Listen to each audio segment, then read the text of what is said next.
All right, I'd like to welcome you to this edition of EMU Today TV. My name is Mark Esley. I'm your host. And before we get started, I'd like to say, first of all, welcome back to all the students and everybody to campus. And also, Happy New Year to everyone as well. We hope you had a wonderful holiday season. We want you to sit back and relax, enjoy the conversation as we do each and every single month on EMU Today TV.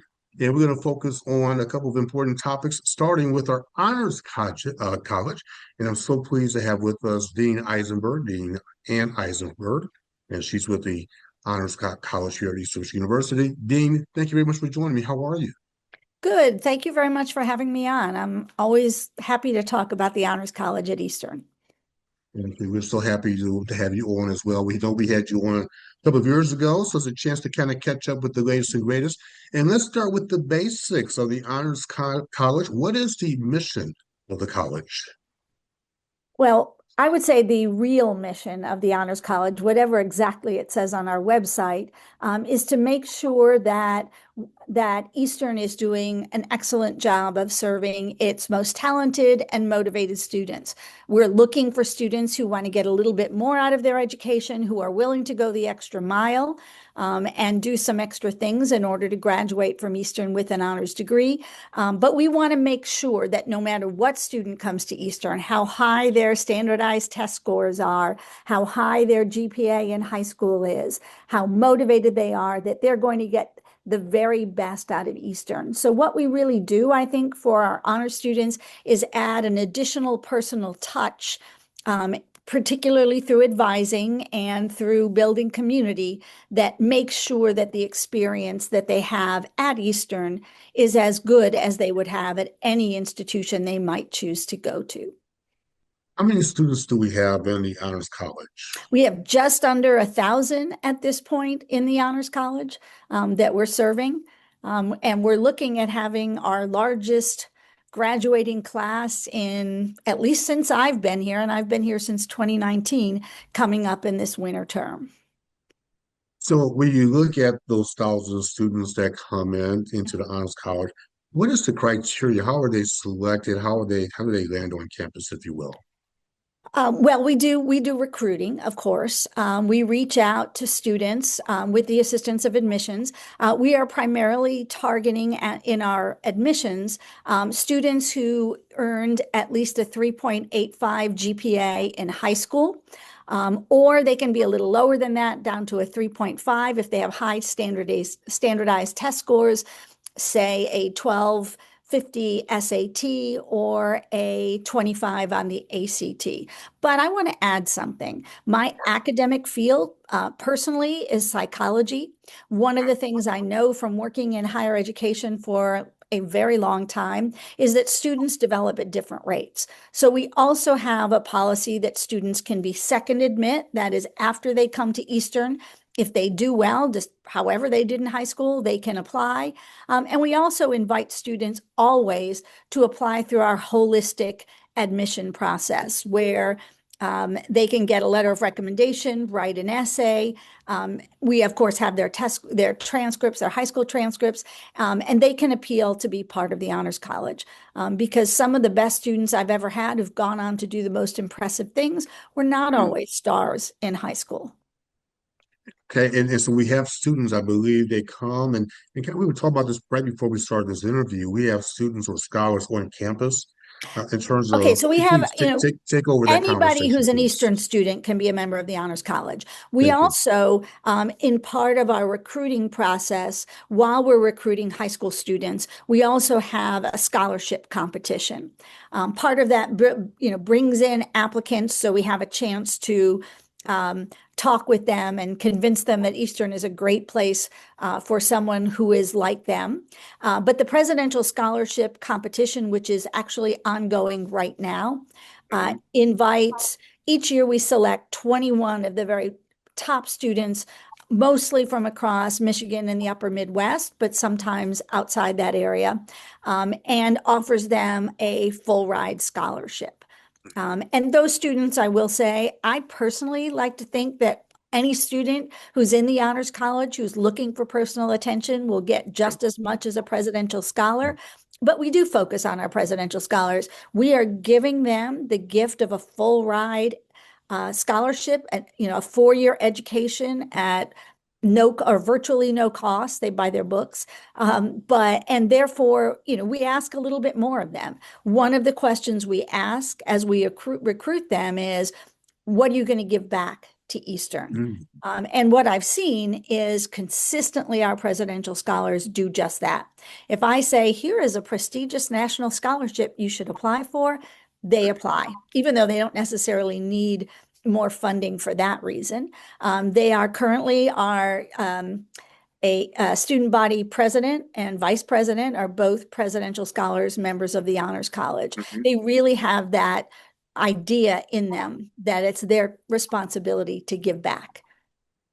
So a lot of times students might hear the phrase honors college, and certainly there might be a perception for them in terms of it being very challenging. What are the chances of me really getting into it from a perceptual perspective? So I'm gonna give you a chance to talk to those students who have heard of it, but they might be overwhelmed or somewhat intimidated by that No, I, phraseology, I get honors that all the college. time. Yeah. Occasionally when we have space, we like to serve the whole university. We have space in an honors college. We will offer that to a non-honors student who's been doing well at Eastern to give them an opportunity to see how they feel about honors. But I see it all the time, that intimidation. I get it from high Yes. school students. Yeah. And sometimes they've done incredibly well, but they're just really afraid because, teachers have been telling them for 4 years, college is going to be harder. College is going to be harder. And they think, well, I'm just barely hanging on in honors and AP classes. I think the Mhm. difference is at the university level, honors is different. We don't necessarily pile on more work. When you're in high school, if you take an honors or AP class, you get extra GPA points for doing that. In college, that doesn't happen. An A is an A. It's not an A plus 5 points. And therefore, we don't pile on the work. We have smaller classes. We ask the instructors, you've got people who are going to do the readings. That'll enable you to go into more depth, not necessarily to do more readings, but rather than lecture them about what they were just supposed to read, but they didn't read, you can actually have a discussion about it. You Yeah. can see whether people agree that the framework is different. We do, if you want to graduate with honors, we do ask you to do extra, but the kind of students who gravitate toward honors are really ready to do extras. We ask them to do community service, not a lot, not a ton, but a reasonable amount. And most good citizens, which is what honors students aspire to be, are willing to do that much work. We ask them to engage in some extracurricular or co-curricular, we call them, experiences outside the classroom. And again, most university students do that. They don't just go to class. They're involved in organizations. They take leadership roles. They write for the Eastern Echo. They serve as a student body president or a senator. And what we ask them to strategically think about, what are some things you would do outside the classroom that are going to make your experience at Eastern richer? And we're also, showing them the ways that those things that they do are the Mhm. things that are going to really set them up for success after they graduate. Our goal is, if a student comes in and says, I want to go to med school, we're going to do everything we can except take the classes for them to Right. make sure they know how to do that and to be prepared as an all-around student to do that. But at the same time, we, you know, we're going to even push them perhaps a little bit more. Sure. You don't have to Yeah. do research to get into med school, but it's not a bad idea. Would you do it? It's very easy at Eastern to do research. Think about it. So we're Yeah. always kind of opening doors or showing doors to students and encouraging them to walk through in ways that really set themselves up for So success. I'm hearing the students being challenged and certainly getting involved in the community with extracurricular activities or community engagement. And so that's wonderful experience for them because they're giving back to the community, which represents our great institution of giving back certainly to the Ypsilanti community across the state of Michigan, or wherever we may be from. And as Right. we think about, we are now in the new year, obviously 2026, and in the back half of this academic year, what are the key priorities moving forward for the Honors College? I think one priority is to, the more we tell students, you should do this, you should study abroad, you should get involved in research, all of those things are costly. And so one priority for us, obviously, is raising enough funding so that students have those opportunities. For example, right now I'm working with 3 students to submit to a very prestigious national competition for public servants. But we're going to have to send them out to interview if they're successful. And so having enough funding that we can do those things, that we can help students do more, that, this year, we have a record for us. We have 54 students right now working on research intending to graduate in the winter. Many of them really want to go present that work they've been doing at professional conferences. So having that funding to do that. But another priority consistently for us is, I think of it as the individual level. What I most think of my job is making sure students have experiences to make their experience in college richer. But I also see that as a really good thing for Eastern. We have amazing students here, and making sure they have opportunities to demonstrate that on a state stage or even a national stage. So we're working really hard with 3 students right now to help prepare them to compete in the Goldwater competition, which is a national STEM, science competition, to provide them with 1 to 2 years of funding. Great thing for getting into grad school. And so we're doing a lot of those kinds of things, making sure students know about internships, summer opportunities, scholarships that are outside Eastern, to help both to demonstrate that Eastern can give students the kind of experience that makes them competitive on a national stage, and of course for the individual students to ensure that they're getting an experience that will enrich their college experience. We have a couple of minutes remaining, and I just want to ask you briefly in terms of students that have gone through the Honors College. I'm sure you keep in touch with several of them, and I'm just curious in terms of those who've gone through the college. Talk to us briefly about their experience as you feedback, as you've had I conversations mean, with their them after experience graduation. after they go through, Absolutely, Eastern, or absolutely. so it's hard. I've been here 7 years, and so I have a number of um, students that I personally worked with, but then I also have, of course, reached out to additional alumni. We have students who've gone to all, Harvard, Yale. In fact, I just saw in November, one of our students who was also in forensics, graduated last year, double major, political science and philosophy. We entered her thesis in a national competition that she won. I saw her at the conference, but she's at Harvard in the School of Public Policy with a full ride scholarship at East, there.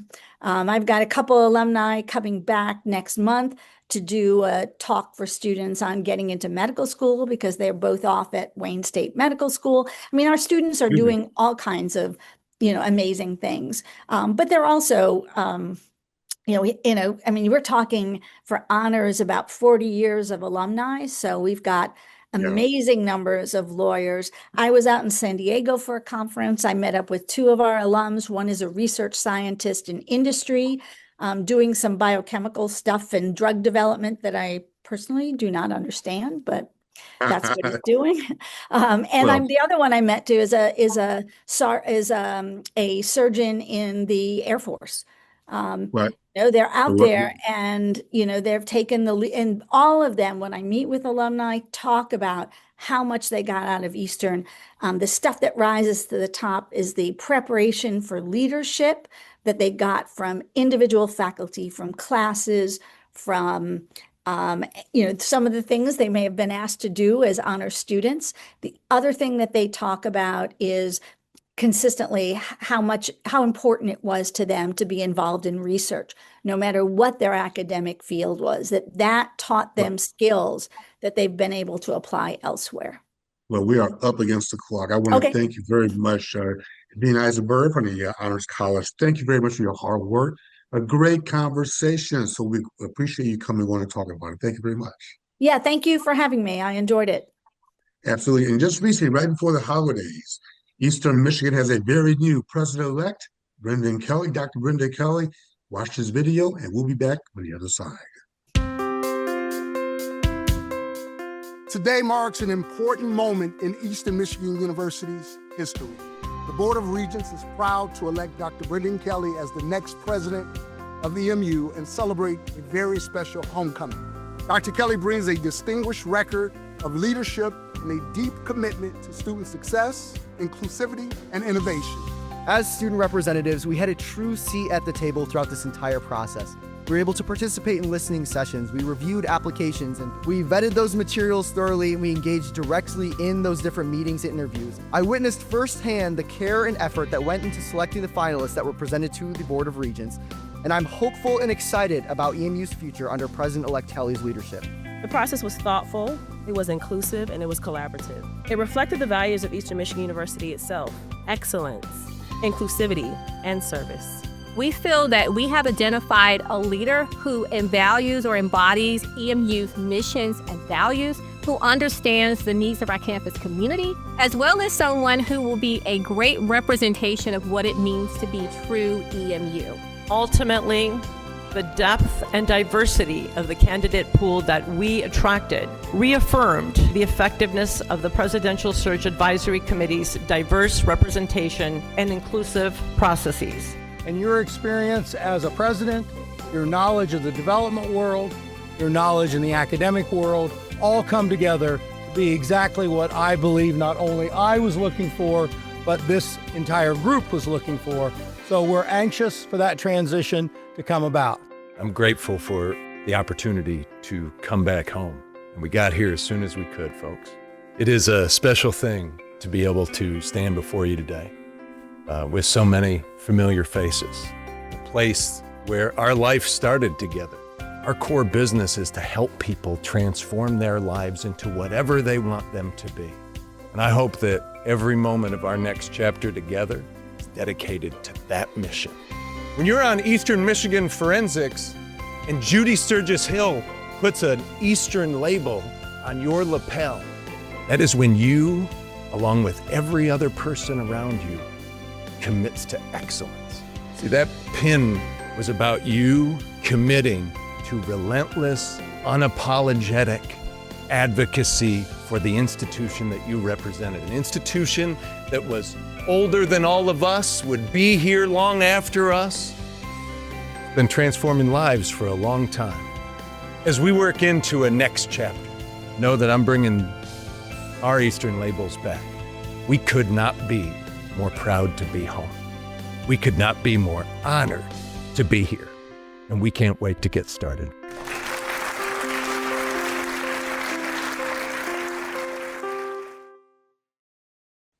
All right, welcome back to EMU Today TV. I hope you enjoyed that video. That was an exciting opportunity to welcome and certainly have Dr. Brendan Kelly as the president-elect of Eastern Michigan University. And we also like to say thank you to President James Smith, who will certainly be outgoing president as Dr. Kelly enters EMU in early May. All right, going to continue the conversation with Jenny Fritz, and she's the Dean at the College of Health and Human Services, and also Andrea Zakrycek, and she's the Associate Dean. Thank you very much for joining me here at EMU Today TV. How are you both doing? Fine, thanks for having us. Absolutely. Let's just jump right into the conversation and talk to us about the Health Professional Pathway Hub. It's my understanding there was a grand opening recently. You're right. We had the grand opening on October 6th, where we had over 100 people join us for the grand opening. And really, the Health Professional Pathway Hub was kind of our strategic initiative together, Andrea and I as a team, because we kind of came in together a couple years ago to improve recruitment and retention in the college while also meeting the demand of the workforce, because we have so many programs in our college that are in high demand as far as job. And so we were trying to find a way to come together. And so the hub in itself is kind of a centralized place for students who are pursuing a career in the health and human services in one of our programs. And we're using it as kind of a comprehensive support service hub as far as focusing on recruitment, retention, advising, professional development, and bringing a lot of college, a lot of EMU's campus offices to help us all engage to create this big hub where we can support all of the students in the college. And Andrea, when she talks about this big hub that we can support and you can support throughout the college, what does that look like? I mean, like, so for example, what do students have access to? So we kind of look at access of services from high school or even middle school all the way until students finish their professional degree and maybe even start preparing for the workforce. We have a physical space here in the Marshall Building in 201 Marshall. We also have an online presence that we're building out with our website. We've offered a variety of different kind of student engagement types of activities, community building. We're doing some advising, some workshops about resume building, and really partnering with other offices on campus, like Jenny mentioned. And so instead of us recreating some of the amazing services that we have on campus, we're really using the expertise around campus to be able to connect our students in the College of Health and Human Services to these places on campus. Yeah, and so, the two of you, I think you say you were surely instrumental in making this happen. I'm just wondering, in terms of the feedback from the students thus far and those who've been engaged to date, what's been the overall response?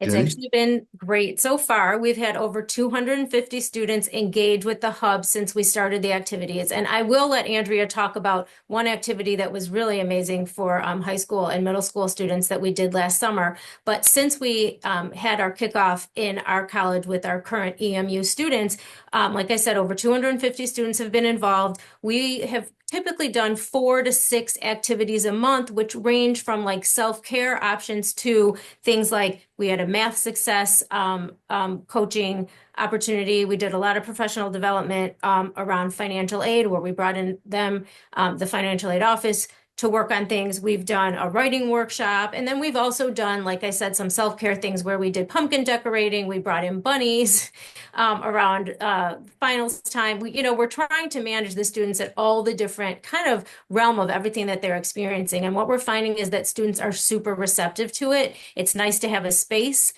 where they can actually come and know somebody's going to be there, that we have staffed most of the week so far, which has been great. And so really the feedback has been like, where was this before? We're so happy you're doing it now, kind of thing. Andrea, so she references a program that you want to discuss or talk about. We'll give you the opportunity to talk about it. Yeah, I think one of the kind of the bigger things is we really want to make potential students and current students at Eastern aware of kind of these amazing careers and programs we have in our college. And so one way we did this last summer is we developed the first health professional pathway camp, and Engage was a partner in that who manages a lot of our camps on campus. And so we use the faculty expertise throughout our college to be able to engage middle school, so 7th graders all the way up until 10th graders in high school with exposure to our different programs. We ran it as a pilot. We had 30 people register and I think 10 to 15 more on our wait list. It was incredibly successful. It was great to see these interested students getting excited about our different health and human services professions in our college. And we really look forward to doing this again in June.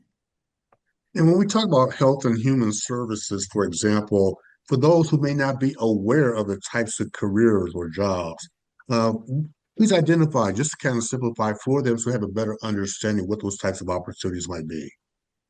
Andrea, go ahead, and then I'll bring something else up after. Yeah, so Jenny and I both come from health professional careers. So Jenny is a social worker and I'm an occupational therapist. And we are just one of the many programs in our college. We have 3 schools that are very discipline specific, so social work, nursing, and physician's assistant. And we have 2 other schools that have a variety of different programs like occupational therapy and recreational therapy and clinical lab sciences and orthotics and prosthetics and sport management and athletic training and health administration. And so we know that kind of the general public knows about some of our professions. I think everyone has heard of what a nurse is. But we want students to make sure, or potential students to really kind of figure out what is the best match for them based on what they want to do, what their interests are, where their strengths are in choosing their health profession or their health and human services profession career. Go ahead, Jenny. One of the things I was just going to mention that we're also doing, which I think kind of ties into all that, is we're engaging alumni to the best of our ability. And we're starting an alumni, a mentoring program, and it's kicking off in 2 weeks. And we had a wait list of more than 20, we're starting with 20 students and 20 alum, but we have a wait list of students who want to be involved. So we're trying to figure out how to already grow it, and we haven't even started. And I think a big part of that's going to be, there's going to be some shadowing, there's going to be some talking to somebody who's already working in the field in these professional programs, and it's going to help define what students do want to do. And if for some reason they find that they don't want to after working with their mentor, we're going to be there to support them in any changes that they make either. But we're super excited about this, and already, like I said, people, including the alumni, but our students especially, are so excited about all the different things we're doing. And so I could not be happier, all of us could not be happier that we're starting this mentoring program and that we've had so many alumni engage with us. That mentoring program is awesome. And so if someone's tuning in, how can they become a mentor? If they have an interest and certainly want to become engaged in this, what do they have to do? Oh, we want that. They can reach out to me, and I can get them to the right person if it's not me. We have an amazing person who is working in the hub. She's like our enrollment specialist, and she's been doing a lot of outreach with the alum, with the students here, with high school students as well, with everybody. And so if anybody wants to get involved in the hub, it doesn't have to be as a mentor. It can just be coming in and doing some sort of professional development, or, you know, holding a workshop or whatever it is. We want people, and they don't have to be they certainly don't have to be from CHHS originally either. If they're now involved in one of our professions, we want them. We don't really want to limit that. We just want to expose our students and support them the best that we can throughout. Andrea, as we think about the professions, I'm just curious briefly about the trends. What types of trends are you seeing within the human services area? For example, point of personal privilege for a moment. My daughter is actually a PA. She is a physician assistant. But talk about some of the trends that you're seeing within this particular area from a job standpoint. Well, I think in the healthcare industry, and so our college also encompasses human services professions, but in the healthcare industry, I think it was especially hit by COVID. And so we've seen a lot of kind of workforce trends where health professions are maybe retooling, re-envisioning their career. Some retired after COVID. And so a lot of our health profession programs like PA and nursing and social work too have really kind of seen a huge interest and growth of students who are interested in these positions. I think there are also trends too in kind of thinking about education. So a lot of our health professionals and human services professionals work in other industries like agencies, community agencies, schools, public schools, K through 12. And so we're also seeing a lot of opportunities for them in that area as well. Yeah, we have about a minute or so remaining. And Jenny, I want to come back over to you. I want you to give your final pitch about this great hub and say whatever you want to say to the audience that's tuning in. Well, what I want to say is that even though this is located in CHHS, we would love and welcome students from across campus to come talk to us if they have any interest in our college or if they just want to know more. So we certainly don't want to just limit it to CHHS, but I do want to encourage our CHHS students and alumni and any supporters to get in touch with us and see how you can be involved, because we really see this as kind of a one-stop shop. And I'm hoping that as time goes on and we staff it more and are able to do more things, that everybody in the college and beyond is involved. And these services and professions will always be needed as well. I want you all to go out, make it a great day, make it a great month. I've enjoyed having you engaged on EMU Today TV, and we will check you out next month on EMU Today TV. Again, welcome back, students, and Happy New Year to everybody else, and we will check you out next time on EMU Today TV.